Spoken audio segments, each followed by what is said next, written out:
Journeys in Diverse Places, by Ambroise Paré. Battle of St. Denis, 1567. As for the Battle of St. Denis, there were many killed on both sides. Our wounded withdrew to Paris to be dressed, with the prisoners they had taken, and I dressed many of them. The king ordered me, at the request of Madame the Constable's lady, to go to her house to dress the constable, who had a pistol shot in the middle of the spine of his back, whereby at once he lost all feeling and movement in his thighs and legs, because the spinal cord, whence arise the nerves to give feeling and movement to the parts below, was crushed, broken, and torn by the force of the bullet. Also he lost understanding and reason, and in a few days he died. The surgeons of Paris were hard put to it for many days to treat all the wounded. I think, mon petit maître, you saw some of them. I beseech the great God of victories, that we be never more employed in such misfortune and disaster. Voyage of the Battle of Moncontour, 1569. During the Battle of Moncontour, King Charles was at Plessis-les-Tours, where he heard the news of the victory. A great number of gentlemen and soldiers retreated into the town and suburbs of Tours, wounded, to be dressed and treated, and the king and the queen mother bade me do my duty by them, with other surgeons who were then on duty, as Pigray, Dubois, Portail, and one Surette, a surgeon of Tours, a man well versed in surgery, who was at this time surgeon to the king's brother. And for the multitude of bad cases we had scarce any rest, nor the physicians either. Le Comte de Mansfeld, governor of the Duchy of Luxembourg, Knight of the Order of the King, was severely wounded in the battle, in the left arm, with a pistol shot which broke a great part of his elbow, and he withdrew to Bourgol near Tours. Then he sent a gentleman to the king, to beg him to send one of his surgeons, to help him of his wound. So they debated which surgeon they should send. Le Maréchal de Montmorency told the king and the queen that they ought to send him their chief surgeon, and urged that de Mansfeld had done much toward the victory. The king said flat he would not have me go, and wished me to stop with himself. Then the queen mother told him I would but go and come back, and he must remember it was a foreign lord, who had come, at the command of the King of Spain, to help him. Then he let me go, provided I came back very soon. So he sent for me, and the queen mother with him, and bade me go and find the Lord de Mansfeld, wherever he should be, to do all I could for him to heal his wound. I went to him with a letter from their majesties. When he saw it, he received me with good will, and forthwith dismissed 3 or 4 surgeons who were dressing him, which was to my very great regret, because his wound seemed to me incurable. Now many gentlemen had retreated to Bourgol, having been wounded, for they knew that de Guise was there, who also had been badly wounded with a pistol shot through the leg, and they were sure that he would have good surgeons to dress him, and would help them, as he is kindly and very generous, and would relieve their wants. This he did with a will, both for their eating and drinking, and for what else they needed, and for my part, they had the comfort and help of my art. Some died, others recovered, according to their wounds. Le Comte Ringrave died, who was shot in the shoulder, like the King of Navarre before Rouen. De Bassompierre, colonel of 1,200 horse, was wounded by a similar shot, in the same place, as de Mansfeld, whom I dressed, and God healed. God blessed my work so well, that in 3 weeks I sent them back to Paris, where I had still to make incisions in de Mansfeld's arm, to remove some pieces of the bones, which were badly splintered, broken, and carious. He was healed by the grace of God, and made me a handsome present, so I was well content with him, and he with me, as he has shown me since. He wrote a letter to le Duc d'Ascot, how he was healed of his wound, and also de Bassompierre of his, and many others whom I had dressed after the Battle of Moncontour, and advised him to ask the King of France to let me visit le Marquis d'Oret, his brother, which he did. The Journey to Flanders, 1569. Leduc Dasket did not fail to send a gentleman to the king, with a letter humbly asking he would do him so much kindness and honor as to permit and command his chief surgeon to visit le Marquis d'Oret, his brother, who had received a gunshot wound near the knee, with fracture of the bone, about 7 months ago, and the physicians and surgeons all this time had not been able to heal him. The king sent for me and bade me go and see d'Oret, and give him all the help I could, to heal him of his wound. I told him I would employ all the little knowledge it had pleased God to give me. I went off, escorted by 2 gentlemen, to the Château d'Oret, which is a league and a half from Mons and Hainault, where le Marquis was lying. So soon as I had come, I visited him, and told him the king had commanded me to come and see him and dress his wound. He said he was very glad I had come, and was much beholden to the king, who had done him so much honor as to send me to him. I found him in a high fever, his eyes deep sunken, with a moribund and yellowish face, his tongue dry and parched, and the whole body much wasted and lean, the voice low as of a man very near death, and I found his thigh much inflamed, suppurating, and ulcerated, discharging a greenish and very offensive sanies. I probed it with a silver probe, wherewith I found a large cavity in the middle of the thigh, and others round the knee, sanious and cuniculate, also several scales of bone, some loose, others not. The leg was greatly swelled, and imbued with a pituitous humor, and bent and drawn back. There was a large bedsore, he could rest neither day nor night, and had no appetite to eat, but very thirsty. I was told he often fell into a faintness of the heart, and sometimes as in epilepsy, and often he felt sick, with such trembling he could not carry his hands to his mouth.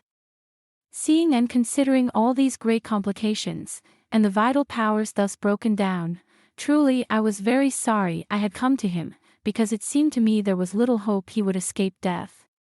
All the same, to give him courage and good hope, I told him I would soon set him on his legs, by the grace of God, and the help of his physicians and surgeons. Having seen him, I went a walk in a garden, and prayed God he would show me this grace, that he should recover, and that he would bless our hands and our medicaments to fight such a complication of diseases. I discussed in my mind the means I must take to do this. They called me to dinner. I came into the kitchen, and there I saw, taken out of a great pot, half a sheep, a quarter of veal, 3 great pieces of beef, 2 fowls, and a very big piece of bacon, with abundance of good herbs. Then I said to myself that the broth of the pot would be full of juices, and very nourishing. After dinner, we began our consultation, all the physicians and surgeons together, in the presence of le Duc d'Ascot and some gentlemen who were with him. I began to say to the surgeons that I was astonished they had not made incisions in le Marquis' thigh, seeing that it was all suppurating, and the thick matter in it very foetid and offensive, showing it had long been pent up there, and that I had found with the probe caries of the bone, and scales of bone, which were already loose. They answered me, never would he consent to it. Indeed, it was near 2 months since they had been able to get leave to put clean sheets on his bed, and one scarce dared touch the coverlet, so great was his pain. Then I said, to heal him, we must touch something else than the coverlet of his bed. Each said what he thought of the malady of the patient, and in conclusion they all held it hopeless. I told them there was still some hope, because he was young, and God and nature sometimes do things which seem to physicians and surgeons impossible.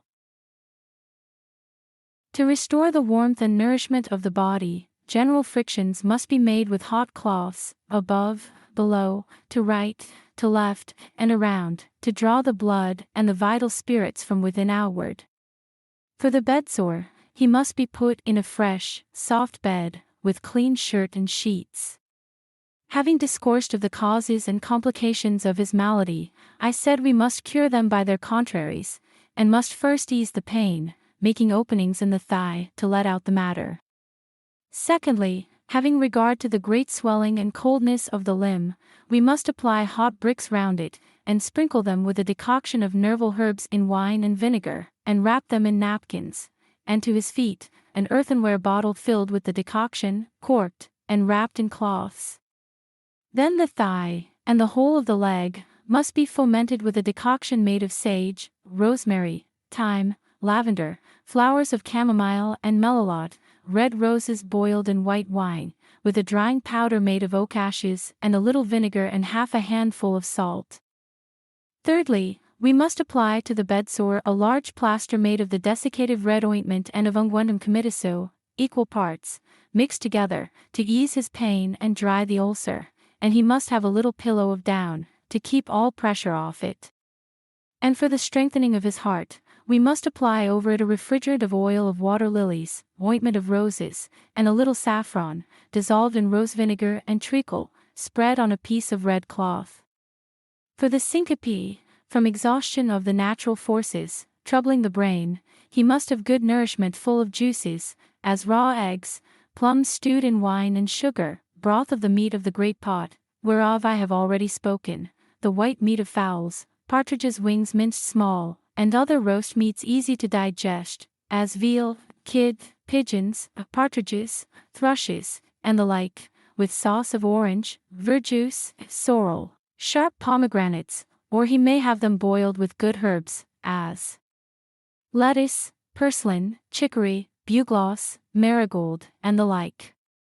At night he can take barley water, with juice of sorrel and of water lilies, of each 2 ounces, with 4 or 5 grains of opium, and the 4 cold seeds crushed, of each half an ounce, which is a good nourishing remedy and will make him sleep. His bread to be farmhouse bread, neither too stale nor too fresh. For the great pain in his head, his hair must be cut, and his head rubbed with rose vinegar just warm, and a double cloth steeped in it and put there, also a forehead cloth, of oil of roses and water lilies and poppies, and a little opium and rose vinegar, with a little camphor, and changed from time to time. Moreover, we must allow him to smell flowers of henbane and water lilies, bruised with vinegar and rose water, with a little camphor, all wrapped in a handkerchief, to be held some time to his nose.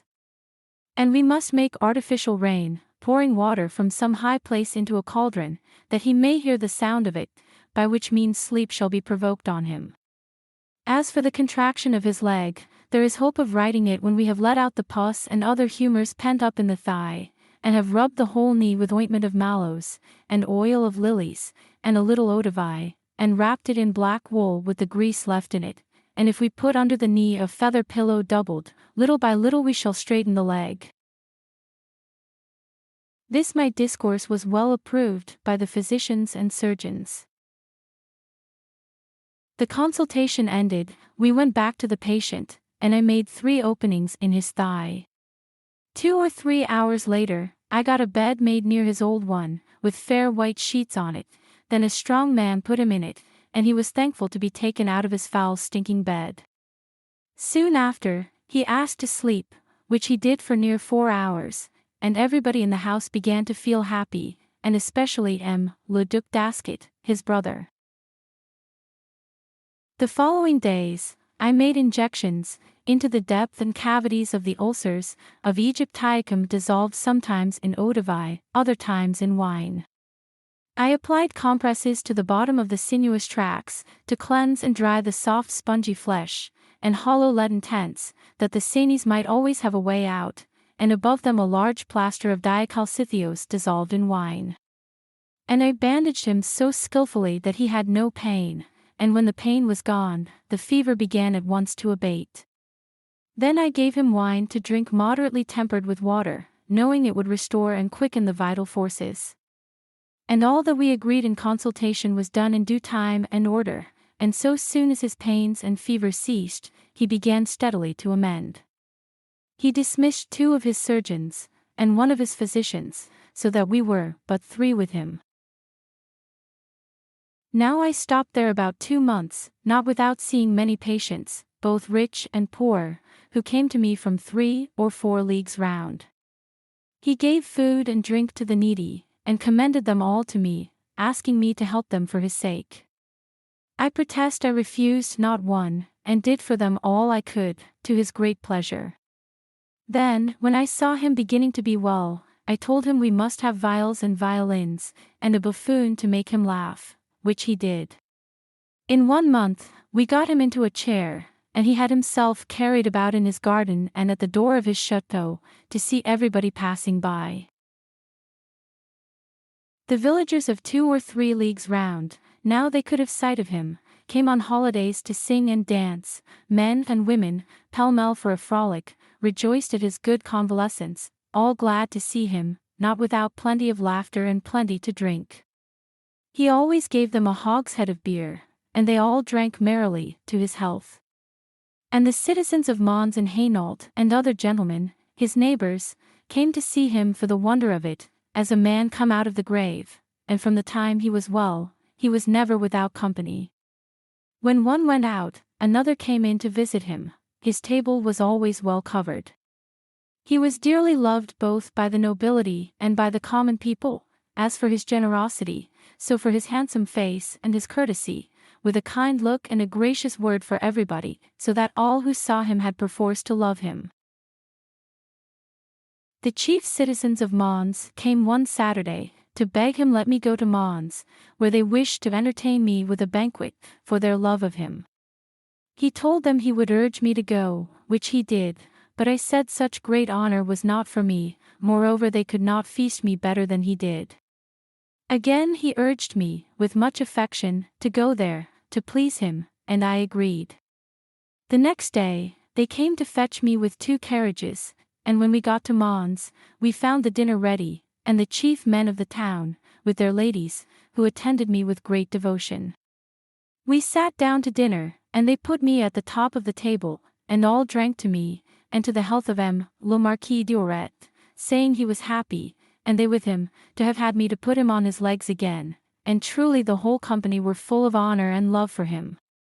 After dinner, they brought me back to the Chateau d'Oret, where le Marquis was awaiting me, who affectionately welcomed me, and would hear what we had done at our banquet, and I told him all the company had drunk many times to his health.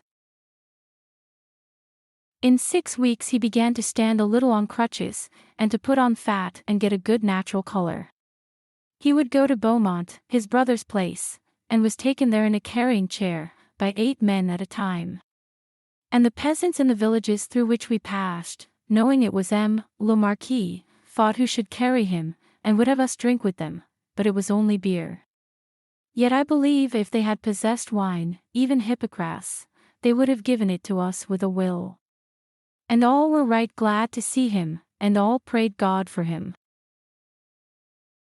When we came to Beaumont, everybody came out to meet us and pay their respects to him, and prayed God bless him and keep him in good health.